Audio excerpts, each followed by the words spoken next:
ஒரு சின்ன கதை. ஒரு ஊருக்கு பெரிய முதலாளி, பணக்கார முதலாளி தொழில் தொடங்கிறதுக்காக வந்தார். வந்த உடனே ஊரில் இருந்த மக்கள் எல்லாம் ரொம்ப சந்தோஷப்பட்டாங்க. இவர் வந்து தொழில் தொடங்கி ஊரே வளமாக போகுதுன்னு. அவர் முதல்ல ஊர் முழுக்க சுவரொட்டி ஒட்டினார். நான் பாம்புகள் சார்ந்த ஒரு வியாபாரம் செய்ய போகிறேன், ஒரு பாம்பை பிடித்து வந்து கொடுத்தால் 1000 ரூபாய். மக்கள் கையில் கிடைத்த பாம்பெல்லாம், கண்ணில் பட்ட பாம்பையெல்லாம் பிடித்து கொண்டு வந்து கொடுத்து 1000 ரூபாய் பெற்று சென்றார்கள். ஒரு வாரம் கழித்து 2வது சுவரொட்டி ஒட்டினார்.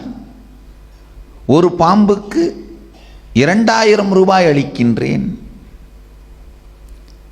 மக்கள் கண்ணில் பட்டவைகளை மாத்திரமல்லாது தேடியெல்லாம் பிடித்து கொண்டு வந்து கொடுத்து பணம் பெற்று சென்றார்கள். 3வது வாரம் சுவரொட்டி ஒட்டினார். ஒரு பாம்புக்கு 5000 ரூபாய் கொடுக்கிறேன். மக்கள் சுற்றி இருக்கும் வயல்காடெல்லாம் துழாவி இருந்த பாம்பையெல்லாம் கொண்டு வந்தார்கள். இதற்கு மேல் சுற்றுப்புறங்களில் பாம்பல்ல, பாம்பு முட்டை கூட இல்லை. அடுத்த சுவரொட்டி அதிரடியாக வந்தது, பாம்புக்கு 10,000 என்று. உடனே மக்கள் சுற்றி இருந்த காடுமேடெல்லாம் திரிந்து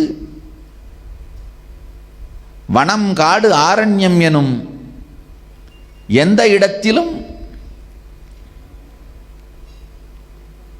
ஒரு பாம்பை விடாமல் கொண்டு வந்தார்கள். தமிழில் மட்டும்தான் காட்டுக்கு 3 வார்த்தை: வனம், காடு, ஆரண்யம். ரம்யமாக இருப்பதற்காக மனிதன் உருவாக்கியது ஆரண்யம். மனிதனாலோ வேறு யாரோலோ உருவாக்கப்படாமல் வனாந்தரமாக இருப்பது வனம். உருவாக்கினாலும் உருவாக்காவிட்டாலும் கட்டுப்படுத்த முடியாது அடர்ந்து கிடப்பது காடு.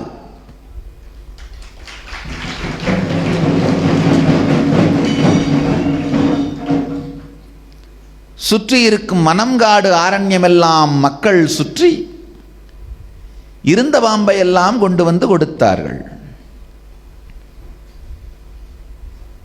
அடுத்து வந்தது அதிரடி அறிவிப்பு: பாம்புக்கு 50,000.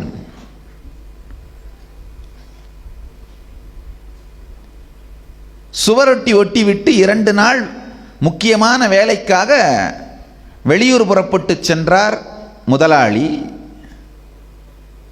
ஊர் மக்கள் எல்லாம் சொன்னார்கள், பாம்பே இல்லையே, இப்போ 50,000ன்னு சொல்லியிருக்காங்களே. சில பேர் தர்மி போல தனியாக புலம்பினார்கள், எனக்கில்லை எனக்கில்லை.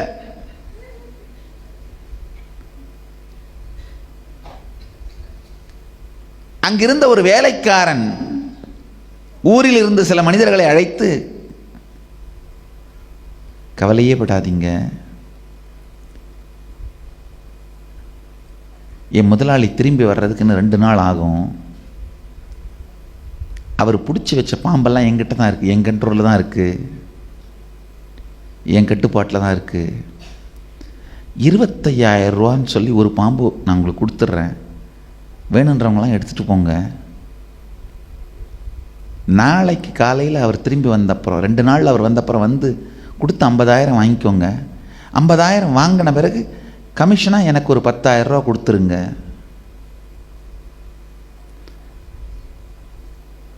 வீட்டில் இருந்த 5,000 பாம்பும் 1 மணி நேரத்தில் விற்று தீர்ந்தது. மறுநாளில் இருந்து வேலையாள் முதலாளி இருவரையும் காணோம். ஊர் மக்கள் சொந்த ஊர் பாம்பை 2,000க்கு விற்று 25,000க்கு வாங்கியதுதான் மிச்சம். இதுதான் பணம், இதுதான் ஷேர் மார்க்கெட், இதுதான் ஷேர் மார்க்கெட்.